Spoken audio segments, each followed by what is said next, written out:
Programang ito ay rated SPG. Striktong patnubay at gabay ng magulang ang kailangan. Maaaring may masiselang tema, lengguwahe, karahasan, sexual, horror o droga na hindi angkop sa mga bata.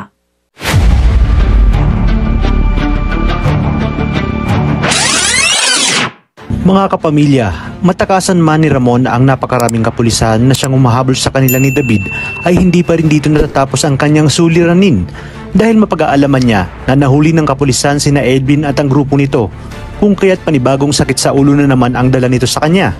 Dahil nangangamba nga siya na baka ikanta sila nito lalo pat alam na lahat ni Edwin kung ano talaga ang tunay nilang negosyo.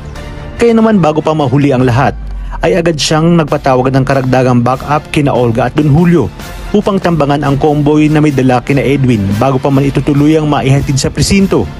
Sakto rin na sina Jacobe at Samonte at karamihan sa mga kapulisan ay abala rin sa paghahabol sa papatakas na sina Tanggol at Bubbles. Kaya naman agad na nailigtas ng mga tauhan ni Ramon sa pangunguna ni Severino si Edwin at ang mga kasamahan nito. Dinala ni Severino sa isa sa mga hideout ni Ramon ang mga ito upang doon magpalamig at dahil yun ang utos ng kanyang boss Ramon. Dahil sa sobrang galit ay muling kikitain ni Ramon si Edwin para tutukan ng baril. Ayon kay Ramon, si Edwin ang siyang punot dulo kung bakit ni-raid ng mga kapulisan ang kanyang warehouse at dahil dito, napakalaking pera at droga ang nawala sa kanya.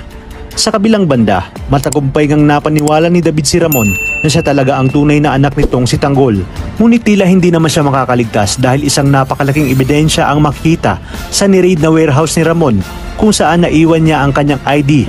Kaya naman sa pag-iimbestiga ni Jacobe at Samonte ay napag-alaman nilang sangkot muli si David sa isang insidente at sa pagkakataong ito ay mabigat na paratang na ang kanilang pwedeng isampa sa anak ni Rigor. Dahil dito nila mapagtatanto na kaya pala napakagara ng kotse nito nang nakaraang nahuli nila ito dahil may kinalaman pala ito sa illegal na droga. Agad namang ipinatawag ng Colonel Suarez si Rigor upang pagpaliwanagin umano ang anak nitong si David Dimagiba at kung bakit naroroon ang ID nito. Dagdag pa nga ni Suarez na tiyak niyang ang anak ni Rigor na si David ang susi upang tuluyan nilang malaman kung sino ba talaga ang malaking isda na nagmamay-ari ng warehouse at mga droga na kanilang ni-raid.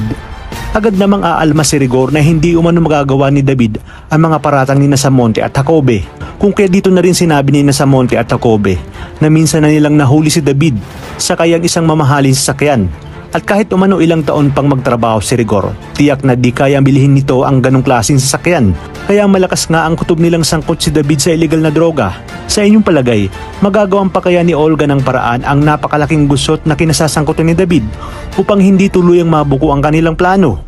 Kaya namang kapamilya, pakatutukan natin ang mas kapanapanabik na tagpo dito lang sa pambansang teleserye ng Sambayanan, ang FPJ's Batang Quiapo.